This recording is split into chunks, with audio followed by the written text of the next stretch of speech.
वो विकराल सर्प बारंबार कुमार कार्तिकेय को निगलता रहा, जिससे वो विकारों के भिन्न भिन्न स्थानों पर पहुंचते रहे। किंतु इस बार कुमार कार्तिकेय जहां पहुंचे थे वो स्थान विकार और क्रोध का था। क्या हुआ तुम्हारा साहस कुमार कार्तिकेय? अभी तो मैंने कुछ किया ही नहीं और इतने भयभीत हो गए तुम मुझसे। अरे साहस नहीं था तो मेरा सुझाव स्वीकार कर लौट जाते कैलाश और वहां अपने माता पिता की निगरानी में क्रीड़ा करते।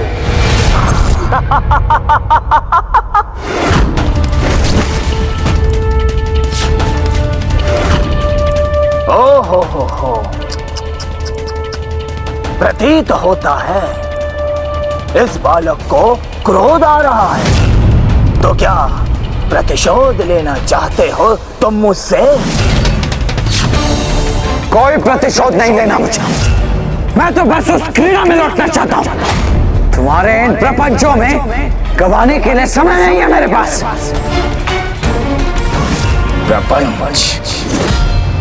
प्रपंच तो मैंने किया था ब्रह्मदेव के साथ। उन्हें छल कर ऐसा वरदान प्राप्त किया था मैंने जिससे मैं अमर हो जाऊं, क्योंकि असंभव है तुम्हारा जन्म, ये विश्वास था मुझे।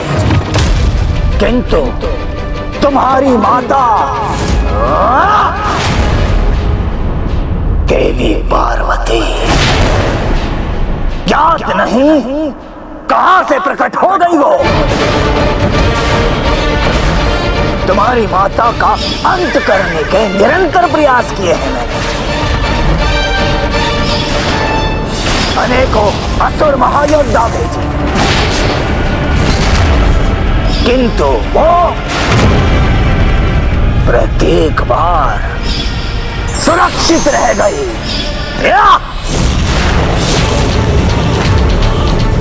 किंतु अब कोई शेष नहीं रहेगा। सर्वप्रथम तुम्हारा अंत करूंगा मैं और उसके पश्चात तुम्हारे संपूर्ण परिवार का ब्रह्मदेव, महादेव और फिर तुम्हारी माता का।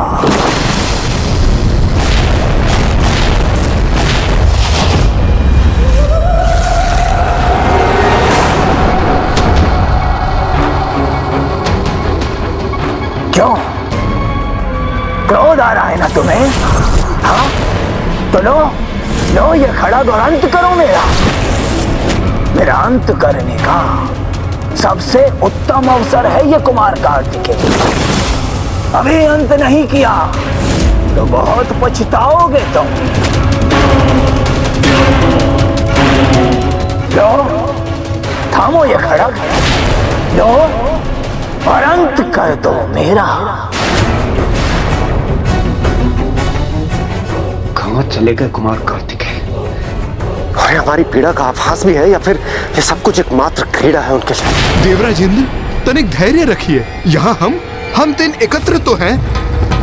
पता नहीं उस दुष्ट तारकासुर ने कुमार कार्तिकेय को कहां भेज दिया, और वो जहां भी हैं वो तो सर्वथा अकेले ही है ना? देवराज, वो हमारे लिए अपने प्राण दांव पर लगा रहे हैं। उसके समक्ष हमारी पीड़ा कुछ भी नहीं। इंद्रदेव, वायुदेव और कुबेर जी, अब कुछ ही समय शेष है, तो अंत समय में जो भी एक दूसरे को कुछ कहना चाहते हो कह लो, क्योंकि वृक्ष बनने के उपरांत तो मूक हो जाओगे ना तुम। तो क्या हमारी श्रवण शक्ति भी शेष नहीं रहेगी? कदाचित। उत्तम, वही उचित होगा। तुम्हारे ये अनर्गल प्रलाप सुनने के लिए हम विवश तो नहीं रहेंगे। बस बहुत हुआ। तुम्हारा देव सेनापति गया, उलझ गया वो अपने ही क्रोध के जंगल में। अब कोई उसकी रक्षा नहीं कर सकता।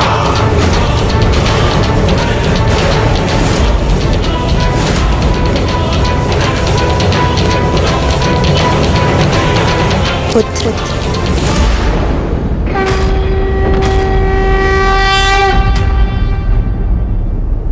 पुत्र, मेरे नेत्रों में अपनी छवि को देखो।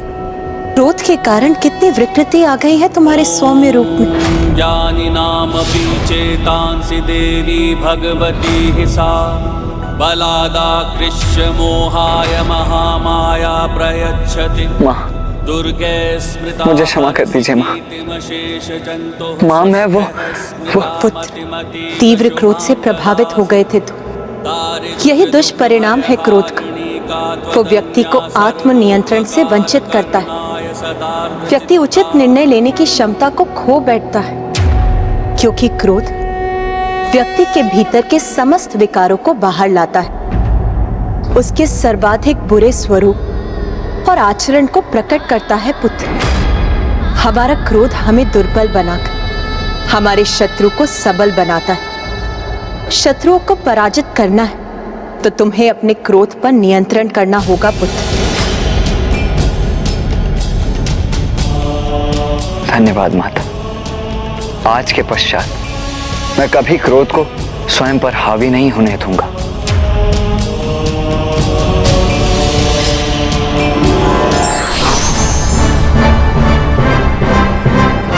कुमार कार्तिकेय, लो ये हथियार। यही उत्तम अवसर है, अपना प्रतिशोध पूरा कर लो कुमार कार्तिकेय। तारकासुर, जब तक तुम निशस्त्र हो मैं तुम पर वार नहीं करूंगा। मैं तुम्हें दंडित अवश्य करूंगा, किंतु धर्मानुसार युद्ध भूमि में।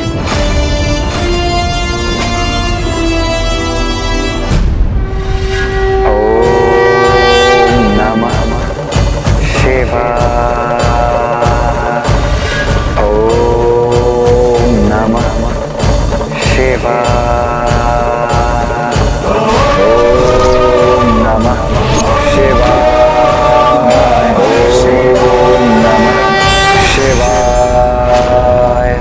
लौट आया।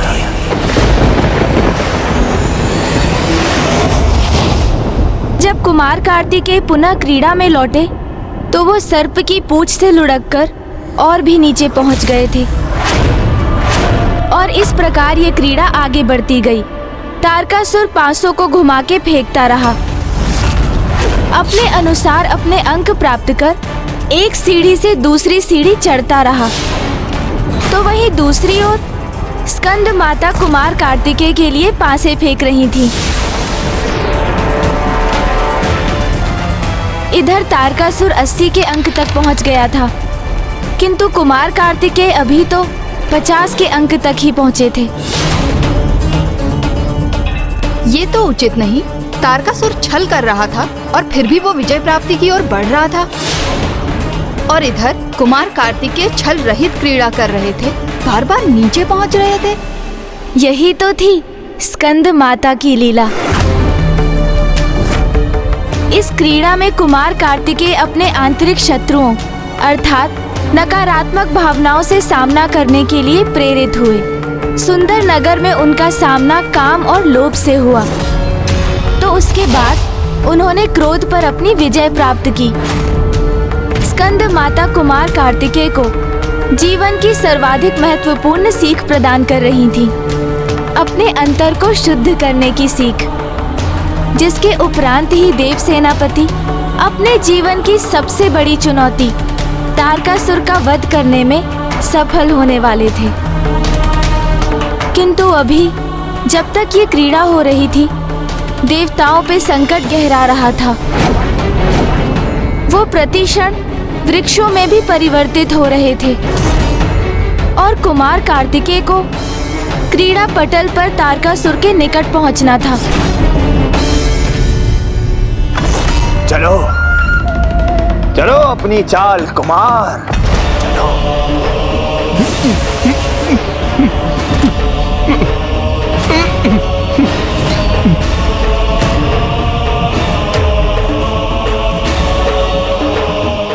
माँ, इस बार मुझे अच्छे अंक प्राप्त होना अनिवार्य है, अन्यथा मेरी पराजय होगी, देवताओं की पराजय हो जाएगी।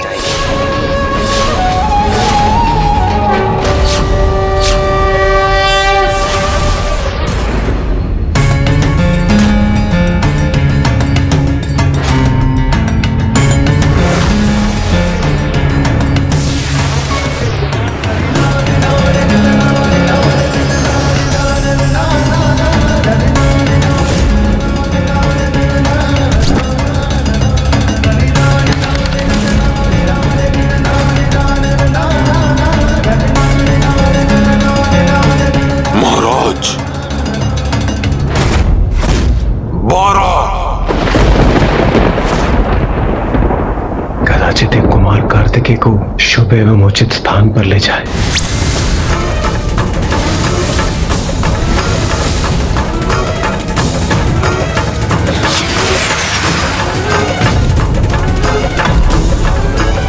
अब आएगा आनंद।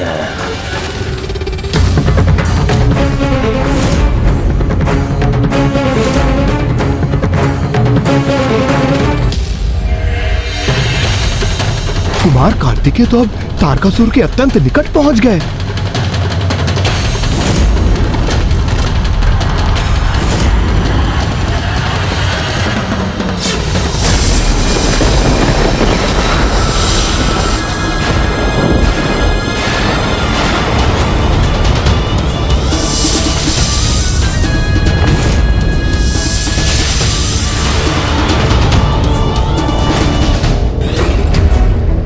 माता, मुझे पूर्ण विश्वास है आपने पासे फेंककर मेरा उचित मार्गदर्शन करने हेतु ही ये अंक प्रदान किए हैं।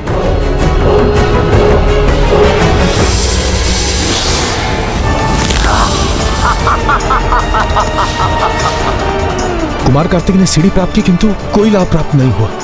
इसके उपरांत भी वो सर्प के मुख में प्रवेश कर गए।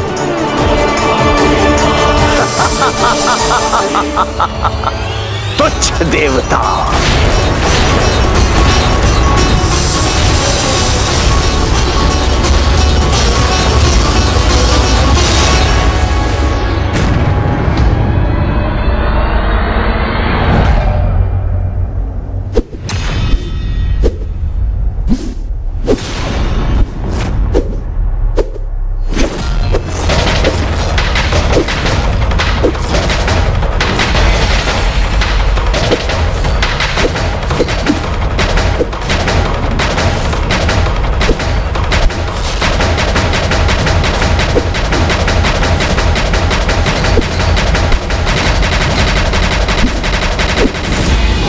शूरवीर, युद्ध कला के ऐसे दांव तो मैंने पूर्व में कभी नहीं देखे। क्या हुआ?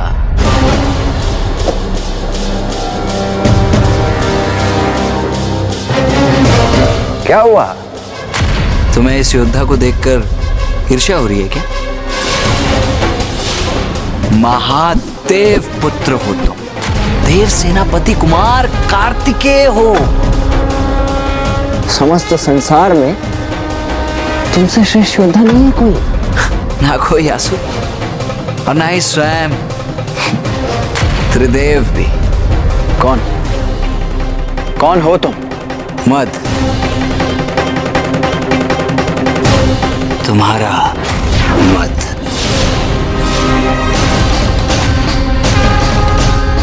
किसी को भी पराजित कर सकते हो तुम।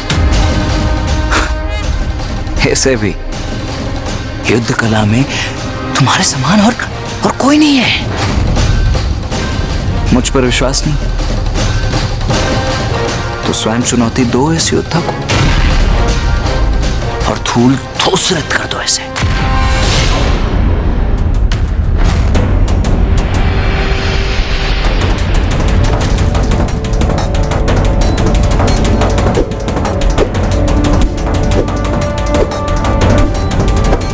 तुम जो कोई भी हो, मेरे समक्ष कदापि नहीं टिक सकोगे। ये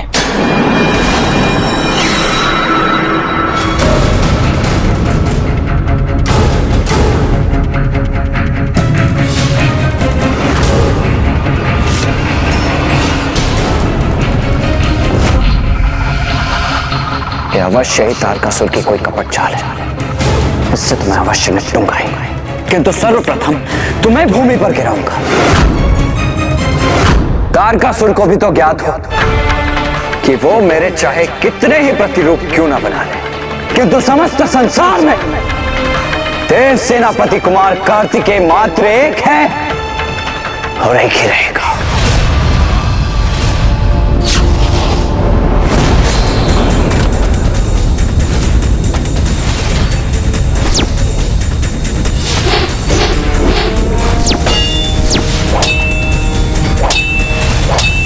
सर्वश्रेष्ठ योद्धा हो तुम तुम्हें कोई पराजित नहीं कर सकता, कोई भी नहीं, तुम स्वयं भी नहीं।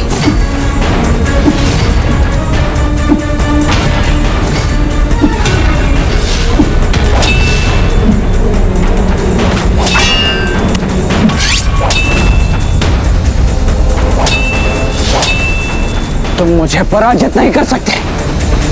मैं सर्वोत्तम, सर्वश्रेष्ठ हूं।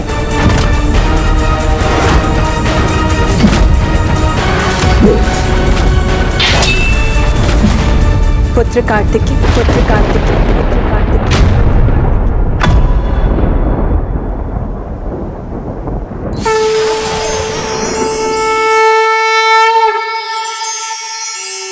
पूर्ण विश्वास है तुम सर्वश्रेष्ठ योद्धा हो तुम।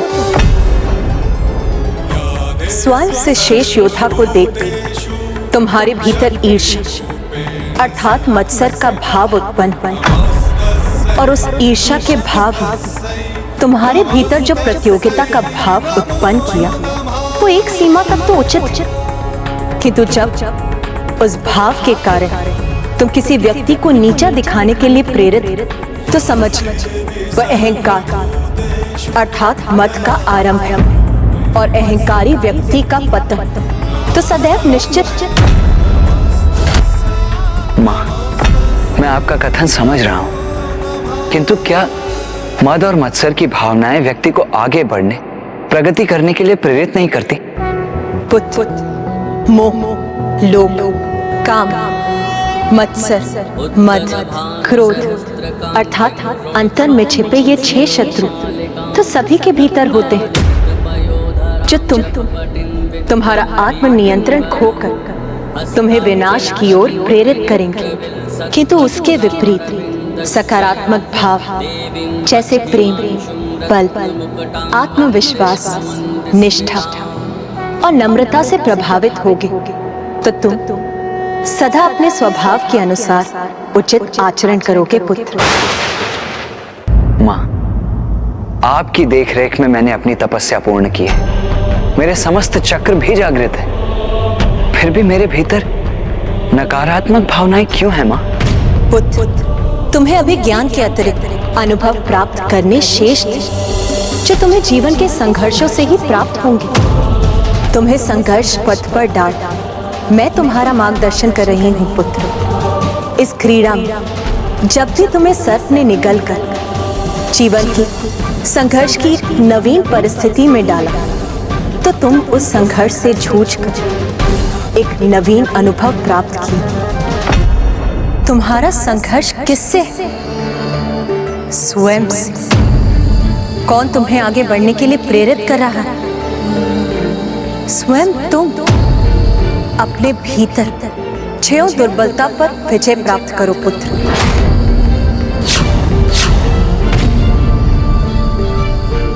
तो तुम स्थिरता से कर्म और विजय के लिए तैयार हो जाओगे। और रही बात तारकासुर, तो उसकी चिंता मत करो पुत्र। तुम्हारे अनुमान से कहीं अधिक प्रभावित कर रहे हो तुम उसे। जितनी बार तुम उसके बिछाए जाल को भेद कर सफलता पूर्वक क्रीड़ा में लौटते हो, वो तुमसे उतना ही अधिक आतंकित होता है।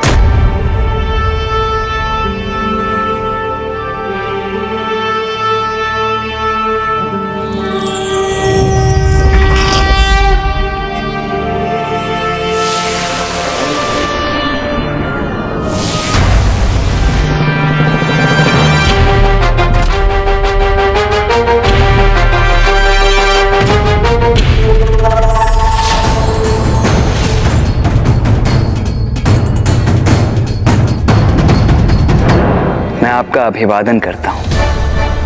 आप अत्यंत कुशल, समर्थ और दक्ष योद्धा हैं। ये क्या क्या क्या क्या कर रहे हो तुम? तुमसे भी कोई श्रेष्ठ है ये कैसे स्वीकार कर सकते हो तुम?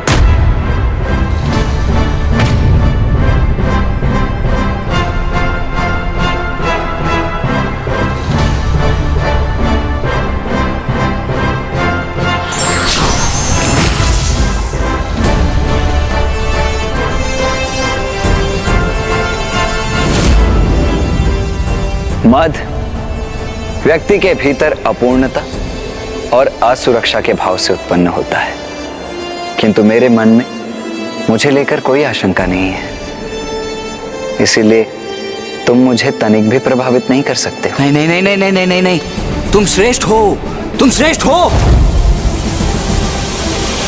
अरे क्या कर रहे हो?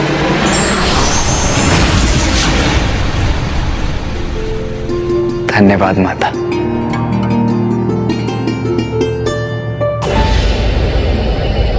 बहुत पीड़ा हो रही है ना तुम्हें? हाँ, बस थोड़ी प्रतीक्षा और उसके पश्चात तुम्हारे समस्त कष्ट दूर हो जाएंगे। सत्य कहा तुमने।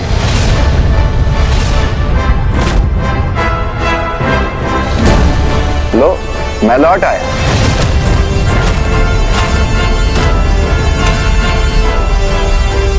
तो क्या अब हम अपनी क्रीड़ा आगे बढ़ाएं ताड़कासुर? कैसी मिट्टी से उत्पन्न हुआ है ये?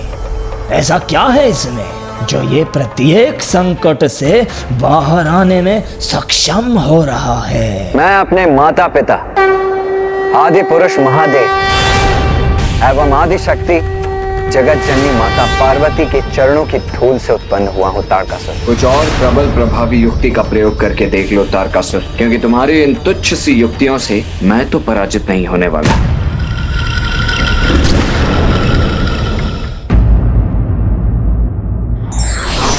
नकारात्मक भावनाओं पर विजय पाने वाला ही जीवन के किसी भी क्षेत्र में विजय पा सकता है।